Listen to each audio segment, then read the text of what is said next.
আজ বাড়িতেই বানিয়ে ফেললাম পাপড়ি চাট। প্রথমে নিয়ে নিয়েছিলাম ময়দা, আমি এখানে 1.5 কাপ মতন ময়দা নিয়েছি, আর নিয়েছি 1/4 কাপ মতন সুজি। তারপর দিয়ে দিয়েছি এখানে নুন। জিনিসটাকে ভালো করে মাখিয়ে নেব, মাখিয়ে নিয়ে তারপরে দিয়ে দেবো এর মধ্যে ঘি। প্রথমে আমি এখানে 2 চামচ ঘি দিয়েছিলাম, কিন্তু তাতে বাইন্ডিং হচ্ছিল না, তার জন্য আমি দিয়ে দিয়েছি আবার আরেক চামচ ঘি।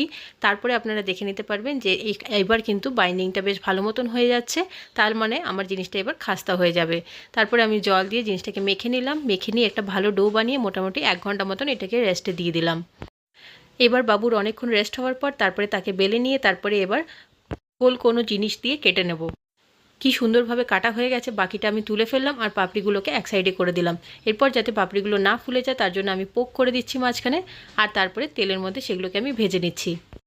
এবার এসে গেছি সাজানোর পালায়। প্রথমে 7টা এরকম পাপড়িকে দিয়ে প্রথমে আলু সেদ্ধ, তারপরে পেঁয়াজ কুচি, তারপরে দই দিয়ে দিলাম, তেঁতুলের টক ঝাল মিষ্টি চাটনি, গ্রিন চাটনি এবং উপর থেকে ভুজি